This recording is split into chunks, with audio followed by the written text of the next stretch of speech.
Good day, one. Good day, all.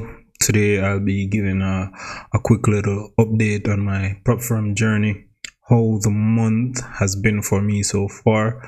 We're 10 days into May. I'll give a review on that. So, without further ado, let's begin. So, first, for some context, this is my FX2 account and this is my funded account. I passed a challenge in early April and I got funded, and I've really had a bad start to this challenge. I started this challenge in the midst of all the Trump stuff. So as you know, markets were volatile and the account had a really bad start. And now, so far this month, since the start of May, I've entered 2 trades on this account and they were 2 losers. And I want to talk about the psychology here of these trades. So whenever I make mistakes in trading, I have this Google document and I usually report the mistake that I made and a solution that can be found for that mistake. So these in green right here, these are mistakes that I no longer make. These are not an issue. But these in red, well, these are the most recent mistakes that I've made. So at the start of the month here on my FX2, I've lost the 2 trades that I've entered and the funded account is now down $110, right? So the mistake number 1 is hesitant on taking trades based on gut feeling. So as it relates to my trading, since the start of this year, I've tried to be more systematic. So I have a trading system here which gives me a bullish or bearish reading that I manually enter different stuff. I'm looking to automate this soon. I'll make a video on that.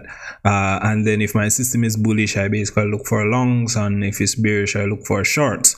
So since the start of this year, I've begun to create this system so I can be more systematic and not really focus on my intuition or gut feeling. I'm trying to avoid this.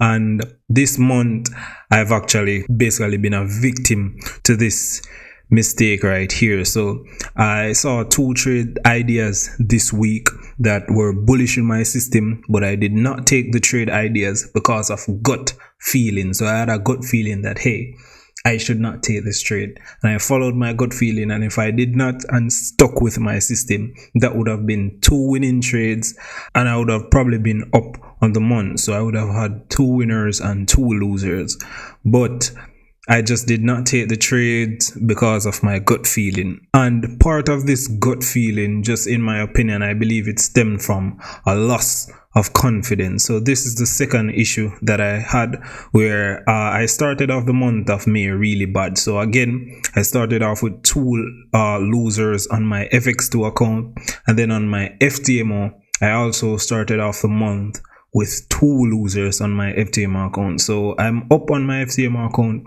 but I started off the month with a loss on USD/JPY, which was such a stupid loss that I should not have taken.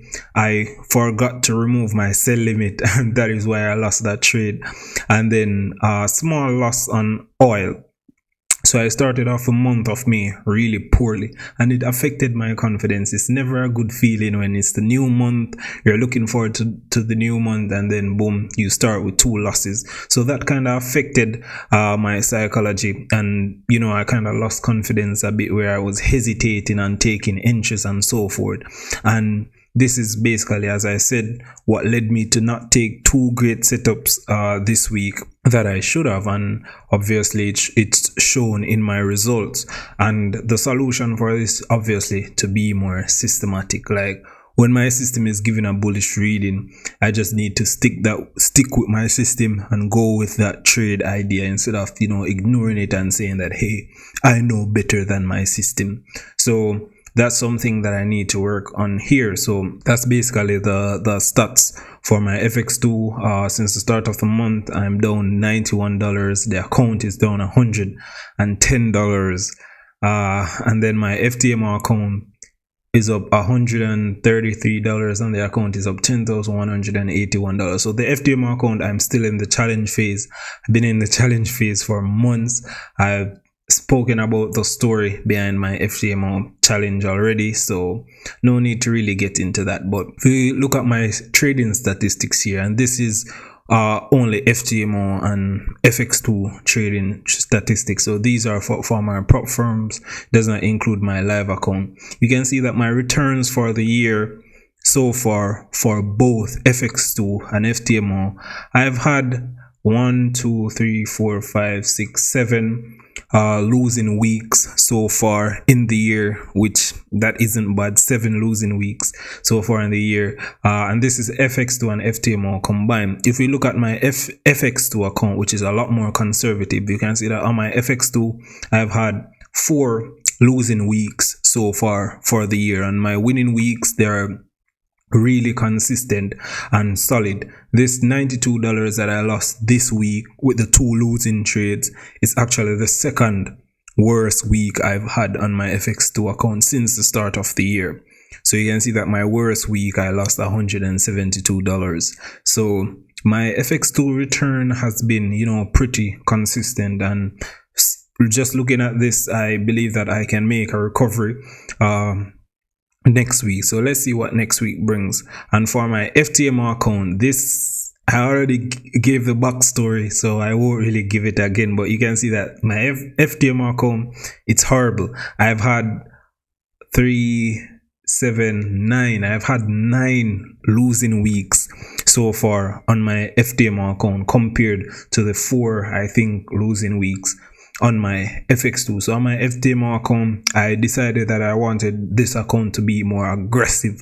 So I would enter a lot of trades to pass the challenge faster, use bigger stop loss and all of that stuff. And you can see that this has not been working out. I've had weeks where I lost $500, weeks where I lost $500 here again.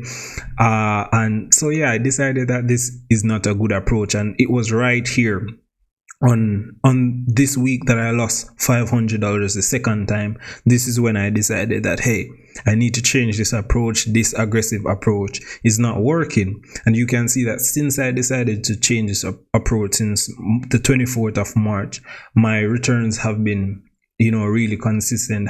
I've had 2 losing weeks right here, and this was with the Trump tariff stuff, so the markets were really volatile, and I had a losing week here and another losing week here. But overall, the new approach that I'm taking on the FTMO has been working good, and so far it's only 7 weeks, but the results have been somewhat they have been consistent actually, with only 2 losing weeks and the winning weeks being a decent size. So I like the progress that I'm making on my FTMO account so far, and it's making a very strong recovery. So that's the return on both accounts. And if I show this cumulatively, so this is just showing weekly, if I turn on cumulative, you can see that if I filter FX2, so this is the account growth over time. So since the start of the year, I've made $622 on my FX2 account, and on my FTMO account cumulatively,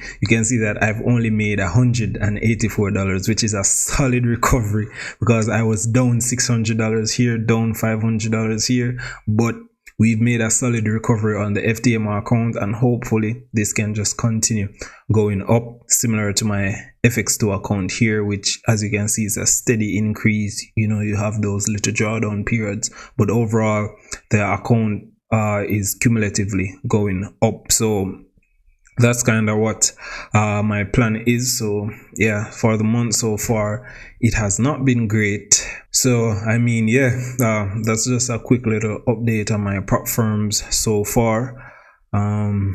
Need to work on these psychology issues. That's about it for the video today. Peace and trade safe.